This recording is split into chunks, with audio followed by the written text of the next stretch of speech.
Hello and welcome back everyone to the next episode on anubhavtrainings.com. In this series of videos, we are learning SAP Build Apps development with low code, no code development on BTP. In the last session, we learned about how to call an external API using SAP Build Apps integration tab. In our today's session, we will learn once we have a API integration completed, how can we use the entity sets from the OData to bind with our list control or to our container. This will be in the essence to load the data and clone the elements automatically so that all the data which is coming from the OData service will be displayed to the user. In this series, we are using the standard OData service for products data, which also comes with an image. So let's go back to the system and look at the container which we created and perform a binding to get the repeat done. So I will head over back to SAP Build Apps now, and over here we will be passing the details. So let's do the binding. So we select the main container, and for this main container we go to properties and just say it says repeat with my data set. So we already created the data set, a data variable with products of 1. So now you can see it is showing replication, cloning based on the data which we have. We will also start binding each properties. So we bind the image like we did last time with a formula, image content with the formula, and the formula we will again rebuild based on the information of the service. So this is the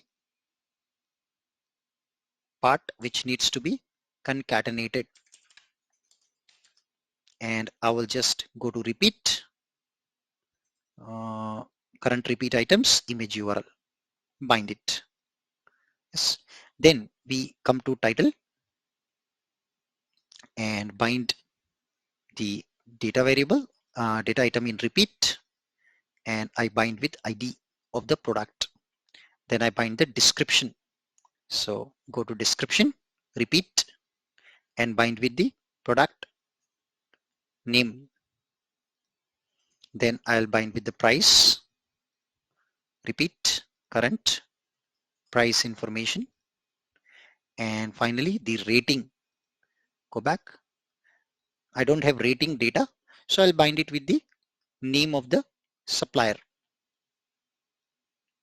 Perfect. So that is the data I bind. I save it. And now we can go back and retest our application. So my application detects a change in the mobile phone and it would reload, and Wahala, look at that. It's now loading all the data. Yes. And this type of experience would look much better as compared to what we were seeing earlier with the list.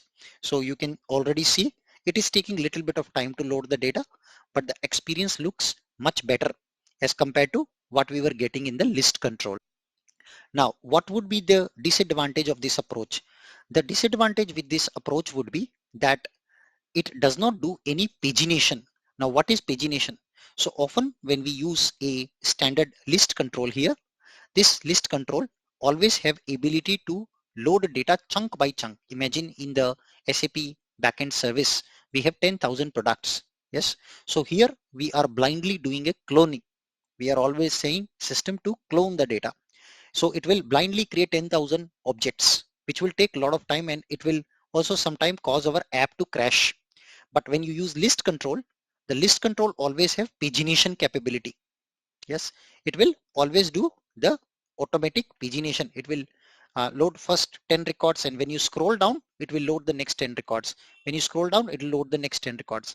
So that is the benefit you will get typically when it comes to working with the list control. Yeah, so that is the benefit you will get. But when it comes to working with the normal container like this, it will sometimes cause performance problems, right? So that is the thing. So you can see finally our objects are loaded all at once, and I can see all my products data.